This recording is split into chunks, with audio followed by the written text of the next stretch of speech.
Selamat siang Bapak dosen dan teman-teman sekalian. Kami dari kelompok 11 akan mempresentasikan mengenai materi bab 12 mengenai konsep laba atau income. Anggota kami beranggotakan saya sendiri, Teresia Rahayu Standing Room NIM 18211414142, yang kedua Ricardus Prabudiono Jersil NIM 182114180, yang ketiga Yovinus Manik NIM 182114183, dan yang keempat Sonia Claudia Siasale NIM 182114150. Yang pertama, konsep laba. Pengertian laba itu sendiri adalah pengambilan atas investasi kepada pemilik. Hal ini mengukur nilai yang dapat diberikan oleh entitas kepada investor, dan entitas masih memiliki kekayaan yang sama dengan posisi awalnya. Laba merupakan suatu pos dasar dan penting dari iksar keuangan yang memiliki berbagai kegunaan dalam berbagai konteks. Laba pada umumnya dipandang sebagai suatu dasar bagi perpajakan, determinan pada kebijakan pembayaran dividen, pedoman investasi dan pengambilan keputusan, dan unsur prediksi.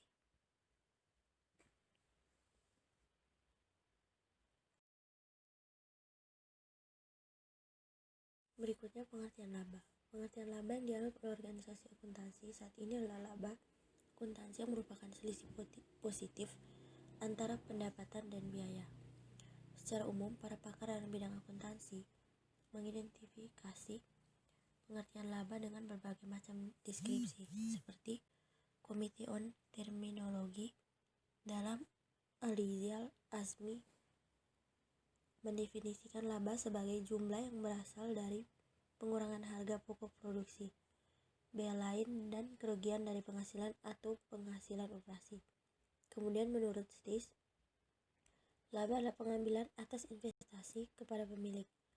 Hal ini mengukur nilai yang dapat diberikan oleh entitas kepada investor, dan entitas masih memiliki kekayaan yang sama dengan posisi awalnya.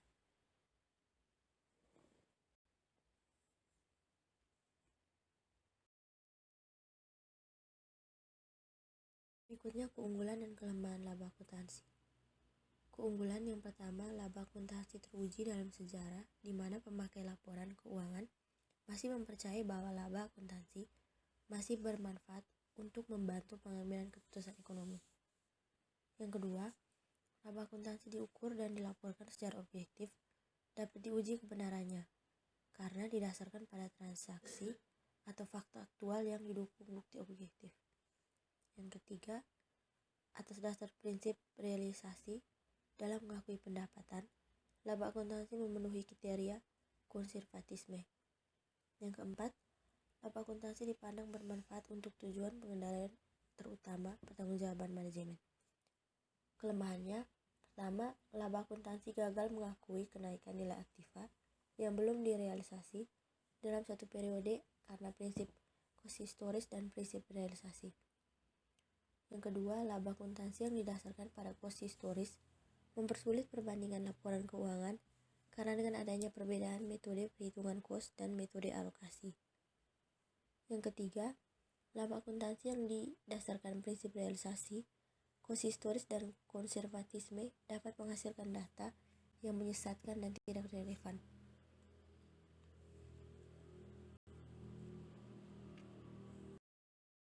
Selanjutnya, tujuan pelaporan laba. Yang pertama, sebagai indikator efisiensi penggunaan dana yang tertanam dalam perusahaan yang diwujudkan dalam tingkat kembalian. Yang kedua, sebagai pengukur prestasi manajemen. Yang ketiga, sebagai dasar penentuan besarnya pengenaan pajak. Yang keempat, sebagai alat pengendalian alokasi sumber daya ekonomi suatu negara. Yang kelima, sebagai dasar kompensasi dan pembagian bonus. Keenam, sebagai alat motivasi manajemen dalam pengendalian perusahaan. 7, sebagai dasar untuk kenaikan kemakmuran. 8, sebagai dasar pembagian dividen.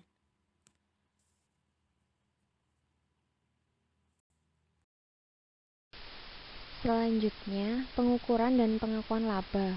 Pengukuran terhadap laba merupakan penentuan jumlah rupiah laba yang dicatat dan disajikan dalam laporan keuangan. Pengukuran besarnya laba sangat tergantung pada besarnya pendapatan dan biaya. Karena laba adalah bagian dari pendapatan, maka konsep penghimpunan dan realisasi pendapatan juga berlaku untuk laba. Dengan demikian, perlakuan akuntansi terhadap laba tidak akan menyimpang dari perlakuan akuntansi terhadap pendapatan. Oleh karena itu, laba merupakan selisih antara pendapatan dan biaya. Secara umum, laba diakui sejalan dengan pengakuan pendapatan dan biaya. Dalam konsep dasar penyusunan dan penyajian laporan keuangan, IAI tahun 1994 menyebutkan bahwa penghasilan atau income akan diakui apabila kenaikan manfaat ekonomi di masa mendatang yang berkaitan dengan peningkatan aktiva atau penurunan kewajiban telah terjadi dan jumlahnya dapat diukur dengan andal.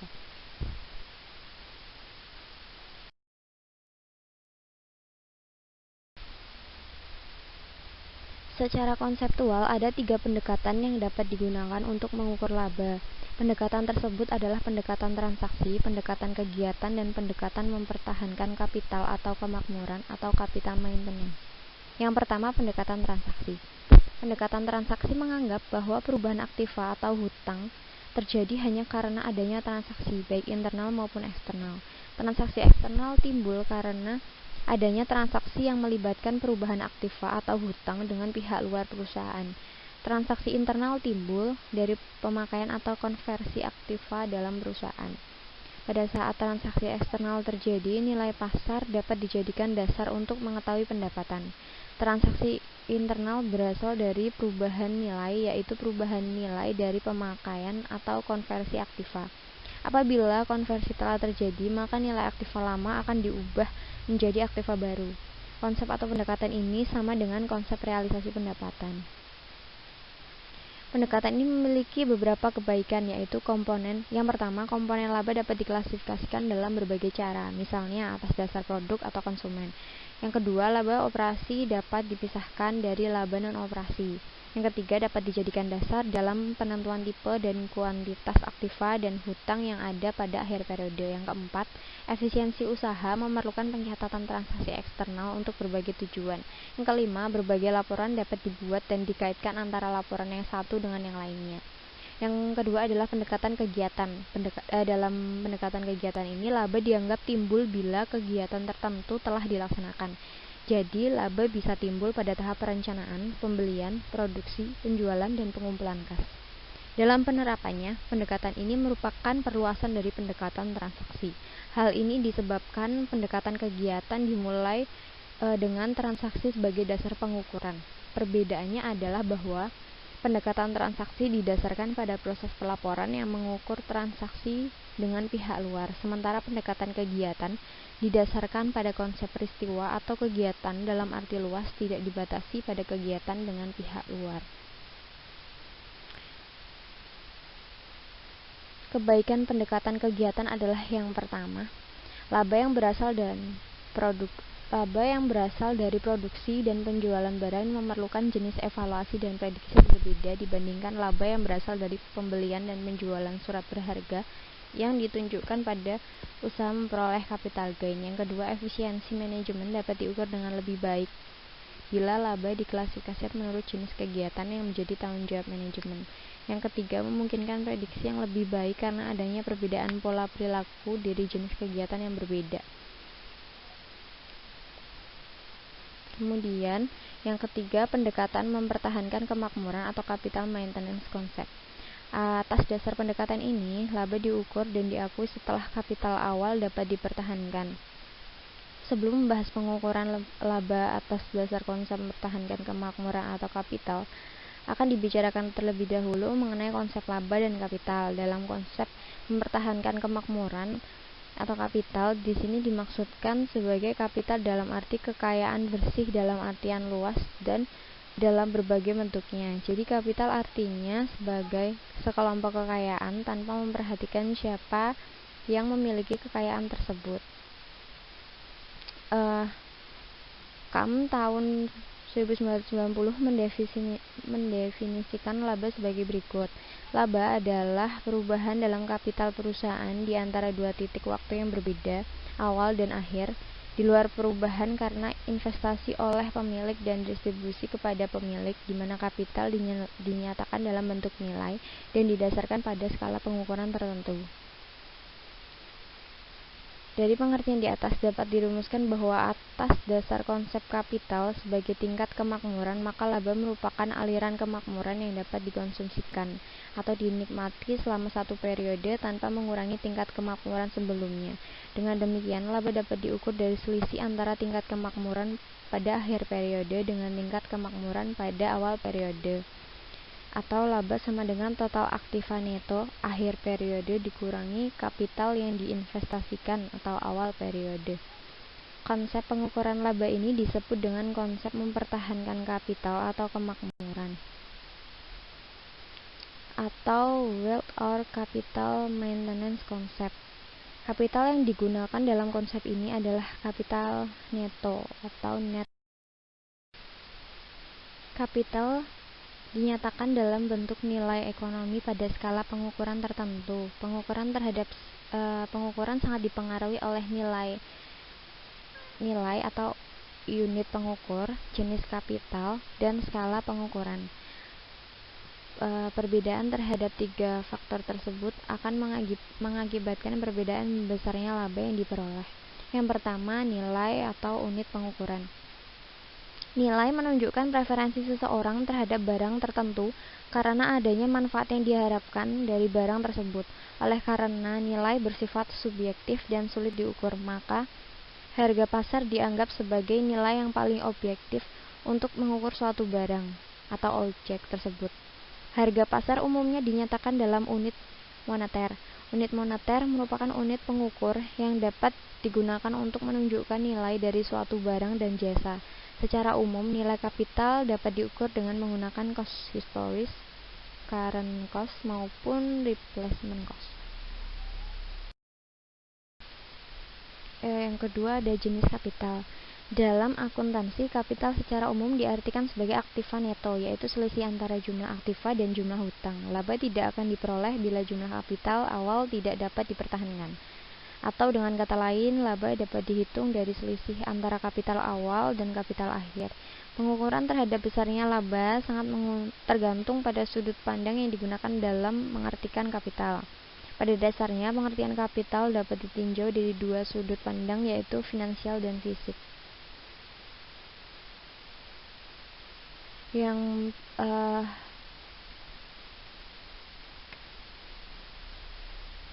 Laba yang ditinjau dari sudut pandang finansial itu, kapital finansial lebih memusatkan perhatian pada nilai moneter dari aktiva dibandingkan nilai hutang. Oleh karena itu, kapital ini menunjukkan kontribusi pemilik ke dalam perusahaan yang mendanai aktiva tersebut. Dengan demikian, kapital dilihat dari sudut finansial merupakan jumlah rupiah modal pemilik atau pemegang saham tanpa memperhatikan bentuk atau wujud aktiva fisiknya. Dari pandangan ini, kapital menunjukkan kas atau setaranya yang diinvestasikan pemilik ditambah dengan laba yang diinvestasikan kembali dalam perusahaan atau laba ditahan. Akuntansi konvensional pada dasarnya menggunakan konsep kapital finansial. Laba dapat diukur atas dasar selisih jumlah rupiah investasi pada awal periode dengan akhir periode.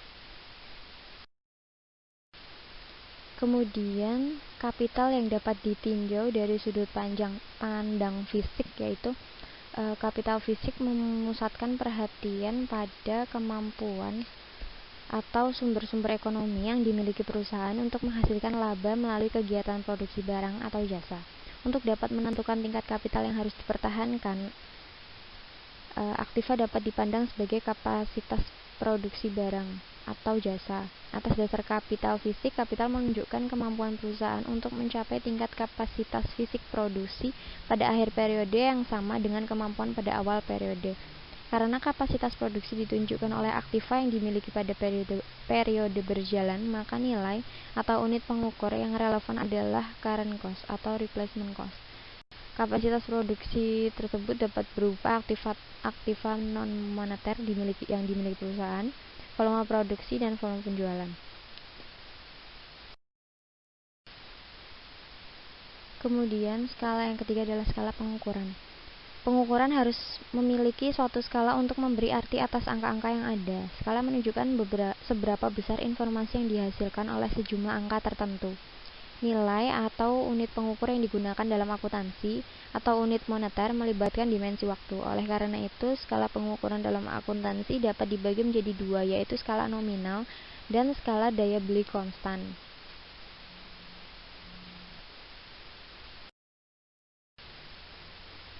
Skala nominal ini adalah unit pengukur yang digunakan dalam skala pengukuran nominal.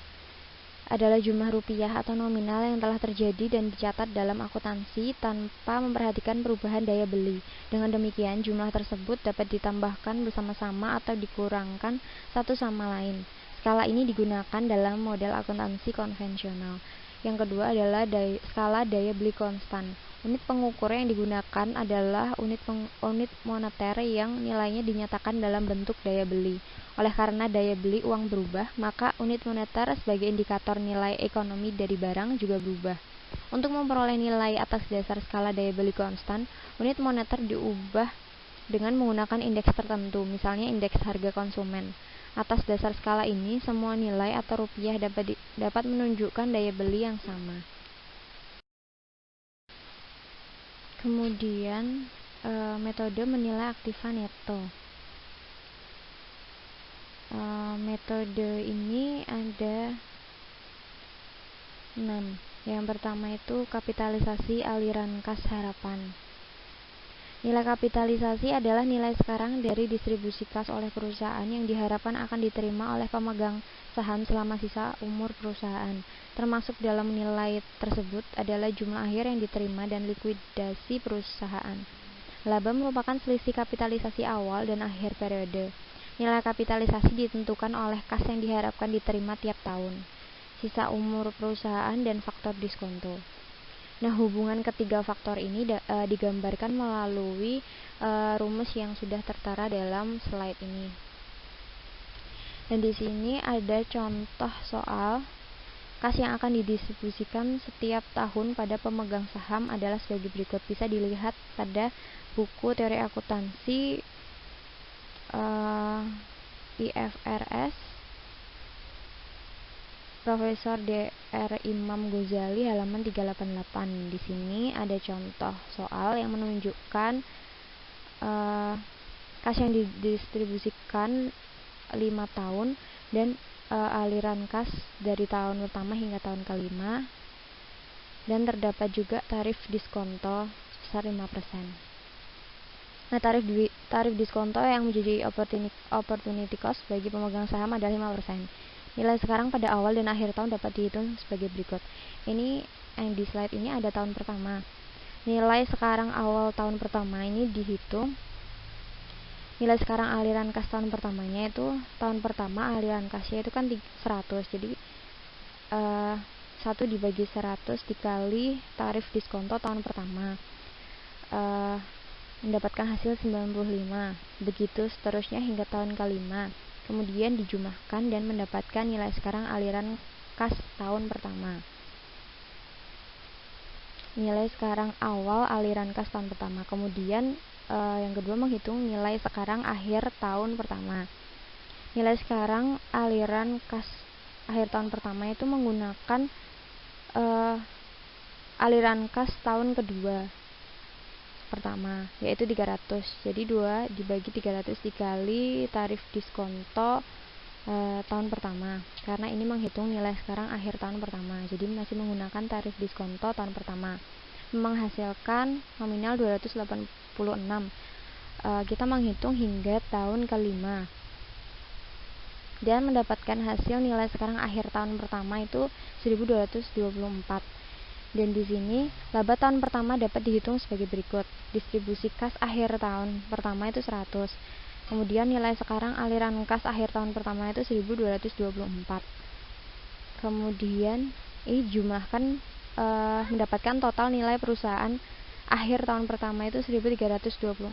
Kemudian nilai sekarang aliran kas awal tahun pertama itu 1261. Dan di sini dapat diketahui laba tahun pertama, yaitu total nilai perusahaan akhir tahun pertama ini dikurangkan dengan nilai sekarang aliran kas awal tahun pertama 1261 dan mendapatkan laba tahun pertama yaitu 63. Cara ini juga diterapkan di tahun kedua, yang bisa dilihat di buku halaman 389. Kemudian metode yang kedua itu penilaian harga pasar perusahaan.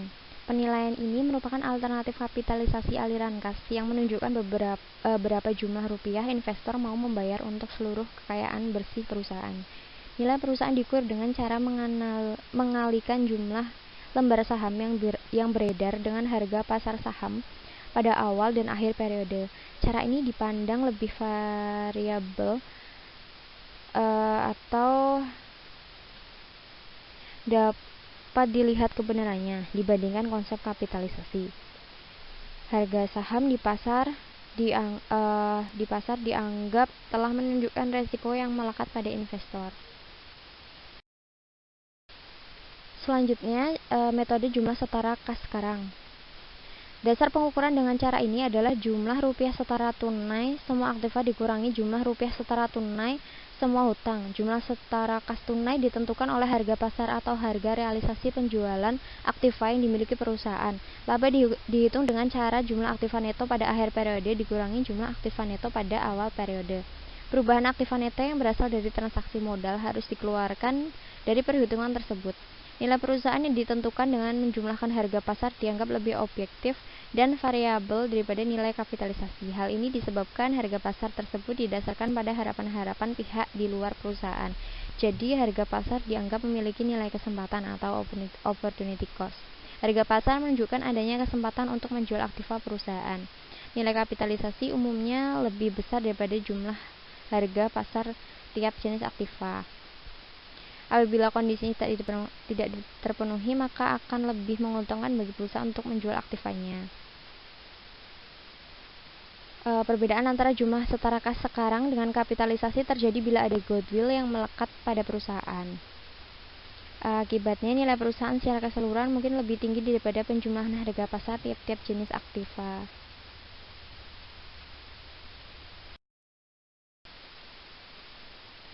Selanjutnya ada harga masukan historis. Laba diukur berdasarkan selisih aktiva bersih awal dengan akhir periode yang dinyatakan atas dasar harga masukan atau historis setelah disesuaikan dengan depresiasi. Cara pengukuran ini merupakan hasil penerapan prosedur termasuk metode alokasinya. Apabila tidak ada perubahan harga, kapital dianggap dapat dipertahankan kalau aktiva pada akhir periode atau dinyatakan dalam harga masukan sama dengan harga masukan total aktiva pada awal periode. Laba menunjukkan kenaikan kapital setelah dilakukan penyesuaian untuk transaksi modal dan pembayaran dividen. Laba tersebut merupakan hasil perubahan harga masukan menjadi harga pasar dari transaksi penjualan. Perhitungan laba dengan membandingkan nilai aktiva neto pada akhir periode dengan nilai aktiva neto pada awal periode merupakan hasil dari konsep laba all-inclusive. Tidak ada laba yang diklasifikasikan atas dasar sumbernya. Laba bersih dapat berasal dari kegiatan operasi normal, transaksi abnormal, dan capital gain yang berasal dari perubahan nilai yang tidak diharapkan. Apabila aktiva dinyatakan dalam cost historis, hanya untung atau rugi realisasi kapital yang masuk dalam laba bersih. Selanjutnya ada harga input terkini. Apabila input didasarkan pada nilai terkini, perhitungan atau pengukuran laba sama dengan cost historis. Dengan cara ini akan terjadi pemisahan antara laba normal dengan untung atau rugi perubahan harga. Pemisahan kedua elemen tersebut hanya dapat dilakukan bila perusahaan melakukan penyesuaian untuk semua perubahan kos aktiva selama periode yang bersangkutan. Yang terakhir adalah daya beli konstan. Pengukuran atas dasar daya beli konstan didasarkan pada kos historis. Apabila terjadi perubahan tingkat harga umum, pengukuran laba dilakukan dengan membandingkan nilai kapital pada waktu yang berbeda, awal dan akhir. Kapital awal dan akhir dinyatakan dalam daya beli konstan dengan menggunakan angka indeks tertentu. Laba yang merupakan selisih kapital awal dan akhir akan menunjukkan tambahan daya beli kapital yang dimiliki perusahaan tanpa mengurangi daya beli kapital awal. Baik, saya akan membahas tentang elemen laba. Jadi di sini laba dapat dijadikan ukuran untuk menilai keberhasilan perusahaan. Jadi dalam setiap pengukuran terhadap laba tidak akan memberikan informasi yang bermanfaat bila tidak menggambarkan sebab timbulnya laba. Terus sumber penyebab timbulnya laba memiliki peranan penting dalam menilai kemajuan perusahaan. Di dalam elemen laba terdapat dua konsep yang digunakan untuk menentukan laba perusahaan, yaitu current operating concept atau yang biasa disebut earnings, dan all inclusive concept of income atau laba komprehensif.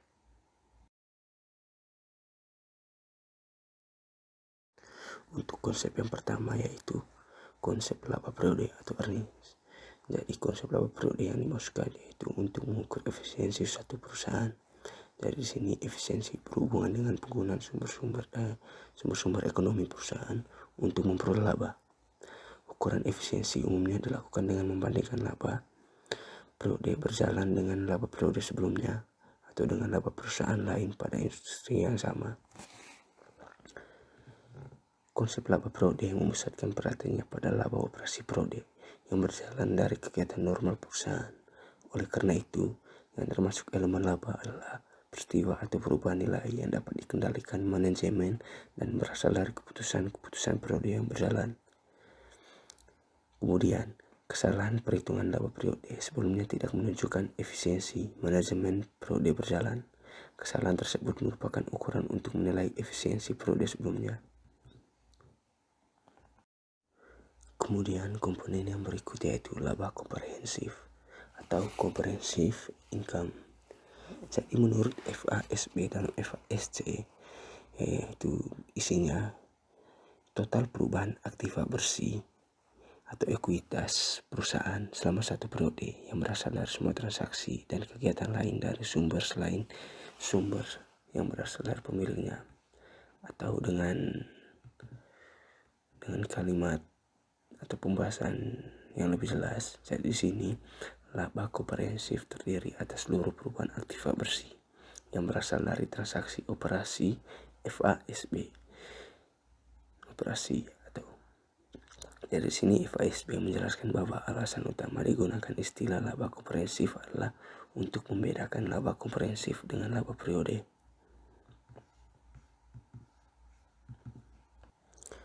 Kemudian pengertian laba komprehensif adalah hampir sama dengan pengertian laba bersih atau net income yang penyusunannya menggunakan konsep atau pendekatan all inclusive. Jadi laba komprehensif memasukkan juga unsur porsi yang diklasifikasikan sebagai penyesuaian periode lalu. Kemudian dalam konsep laba komprehensif di sini dia mempunyai dua komponen. Jadi yang pertama komponennya pengaruh penyusunan akuntansi tertentu untuk periode yang lalu dialami dalam periode berjalan diperlukan sebagai penentu besarnya laba bersih. Kemudian komponen yang kedua, perubahan aktiva bersih tertentu lainnya atau holding gains and losses yang diakui dalam periode berjalan seperti untung rugi perubahan harga pasar, investasi sementara, dan untung rugi atau rugi penjabaran mata uang asing.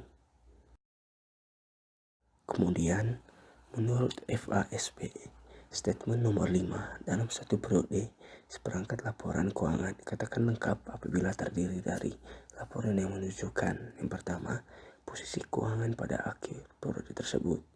Kemudian laba periode atau earning untuk periode tersebut. Yang ketiga, laba komprehensif untuk periode tersebut. Yang keempat, aliran kas selama periode tersebut. Dan yang kelima, investasi dari dan distribusi ke pemegang saham selama periode tersebut. Apabila dihubungkan dengan laba, maka laporan keuangan harus menunjukkan laba periode dan laba komprehensif. Jadi, laporan yang harus disajikan adalah laporan laba periode atau statement of earning dan laporan laba komprehensif atau statement of comprehensive income. Saya Yevinus Manik, NIM 182114183, akan menjelaskan tentang elemen non-operasional. Yang pertama ada extraordinary items. Extraordinary items adalah peristiwa atau transaksi yang memiliki pengaruh material dan diharapkan jarang terjadi, serta tidak berasal dari faktor yang sifatnya berulang-ulang dalam kegiatan usaha normal perusahaan. Sebuah elemen laporan keuangan dikatakan sebagai extraordinary item jika memenuhi dua syarat berikut. Yang pertama, tidak umum atau unusual, yang artinya transaksi yang mendasari elemen tersebut harus memiliki tingkat abnormal yang tinggi dan tidak berkaitan dengan kegiatan normal perusahaan yang berlangsung terus-menerus sesuai dengan kondisi lingkungan tempat perusahaan menjalankan perusahaan. Dan yang kedua, jarang terjadi atau infrequency of occurrence, yang artinya transaksi yang mendasari elemen tersebut merupakan tipe transaksi yang diharapkan jarang terjadi di masa mendatang, sesuai dengan kondisi lingkungan tempat perusahaan tersebut berjalan. Dan selanjutnya ada penghentian segmen bisnis.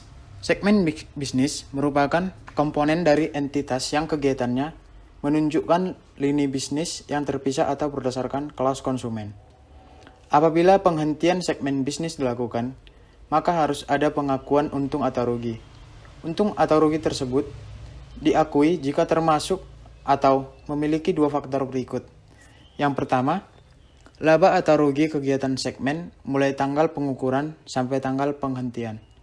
Dan yang kedua, untung atau rugi penghentian segmen. Dalam APB nomor 30 menyebutkan bahwa hasil penghentian segmen dilaporkan bersih setelah pajak dan disajikan dalam laporan laba rugi setelah pos laba usaha atau laba dari kegiatan normal, tetapi sebelum pos luar biasa. Pengakuan penghentian segmen tergantung pada hasil yang diperoleh dari penghentian segmen. Jika hasilnya adalah rugi, maka rugi tersebut diakui pula pada tanggal pengukuran. Dan sebaliknya, jika memperoleh keuntungan, maka keuntungan tersebut diakui pada tanggal penghentian sesuai dengan prinsip konservatisme. Pada bagian selanjutnya ada perubahan akuntansi. Perubahan akuntansi dapat dikelompokkan ke dalam 3 jenis. Yang pertama, perubahan prinsip akuntansi, yaitu perubahan yang terjadi di mana perusahaan memilih metode akuntansi yang berbeda dengan metode yang digunakan sebelumnya. Perubahan estimasi akuntansi, yaitu perubahan taksiran jumlah tertentu atas jumlah taksiran yang telah ditentukan pada periode sebelumnya. Misalnya, taksiran umur ekonomi aktiva tetap atau taksiran piutang tidak tertagih. Dan yang terakhir, ada perubahan entitas pelapor, yaitu perubahan yang berkaitan dengan status entitas pelapor sebagai akibat konsolidasi, perubahan anak perusahaan tertentu atau perubahan jumlah perusahaan yang dikonsolidasikan. Adapun pengaruh kumulatif perubahan prinsip akuntansi, kecuali yang tidak diatur dalam APB nomor 20 tentang accounting change dan APB opinion lainnya serta pernyataan FASB, disajikan dalam pos tersendiri, yaitu perubahan akuntansi dalam laporan laba rugi komprehensif. Pos ini disajikan di bawah pos luar biasa, di atas laba bersih. Pengaruh perubahan prinsip akuntansi terhadap laba sebelum pos luar biasa dan terhadap laba harus diungkapkan dalam footnote. Yang keempat, ada penyesuaian periode sebelumnya. Atas dasar APB Opinion nomor 9, transaksi akan dilaksanakan sebagai penyesuaian periode sebelumnya jika transaksi tersebut memenuhi kriteria berikut. Yang pertama, dapat diidentifikasi secara khusus dan berkaitan langsung dengan kegiatan bisnis periode sebelumnya. Yang kedua, tidak berkaitan dengan peristiwa ekonomi yang terjadi setelah tanggal laporan keuangan periode sebelumnya. Yang ketiga, ditentukan terutama oleh individu selain pihak manajemen. Yang keempat, tidak terpengaruh oleh estimasi yang layak sebelum penentuan tersebut dilakukan. Namun seiring berjalannya waktu, terjadi pertentangan antara APB Opinion nomor 9 dengan SAC. Maka FASB mengeluarkan SFAS nomor 16, yaitu Prior Period Adjustment, yang membatasi penyesuaian periode sebelumnya pada elemen berikut. Yang pertama adalah koleksi kesalahan dalam laporan keuangan periode sebelumnya. Dan yang kedua, penyesuaian yang berasal dari realisasi income tax benefit atas pre-acquisition operating loss carry forward dari pembelian anak perusahaan. Pada poin yang kedua, ada income smoothing. Pada tahun 1964, Cordon mengajukan proposisi berkaitan dengan perataan laba, yaitu pertama, kriteria yang digunakan manajemen perusahaan dalam memilih metode akuntansi adalah untuk memaksimumkan kepuasan atas kemakmurannya. Yang kedua, kepuasan merupakan fungsi dari keamanan pekerjaan, level dan tingkat pertumbuhan besaran perusahaan. Yang ketiga, kepuasan pemegang saham dan kenaikan performa perusahaan dalam meningkatkan status dan reward bagi manajer. Dan yang keempat, kepuasan yang sama tergantung pada tingkat pertumbuhan dan stabilitas laba perusahaan. Ada berbagai media atau dimensi yang biasanya digunakan manajemen dalam melakukan income smoothing. Misalnya adalah teori dari Dasker dan Malcolm pada tahun 1970 yang membedakan bentuk income smoothing menjadi dua, yaitu real smoothing dan artificial smoothing. Dengan penjelasan sebagai berikut. Yang pertama, real smoothing berkaitan dengan transaksi aktual yang dilakukan atau tidak dilakukan berdasarkan pada pengaruh perataan terhadap laba. Sementara artificial smoothing berkaitan dengan prosedur akuntansi yang diterapkan untuk mengubah kos atau pendapatan dari satu periode ke periode yang lain. Di samping dimensi artificial dan real smoothing, ada satu tulisan yaitu dari Barnes et al. Tahun 1976 yang membedakan 3 dimensi income smoothing, yaitu yang pertama, perataan melalui terjadinya peristiwa dan atau pengakuan peristiwa. Artinya, manajemen dapat menentukan waktu terjadinya transaksi aktual sehingga pengaruh transaksi tersebut terhadap laba yang dilaporkan cenderung rata sepanjang waktu. Yang kedua, perataan melalui alokasi sepanjang periode.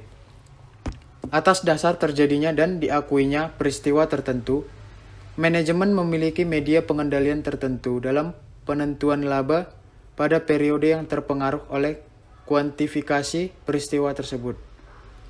Dan yang ketiga, perataan melalui klasifikasi atau classificatory smoothing.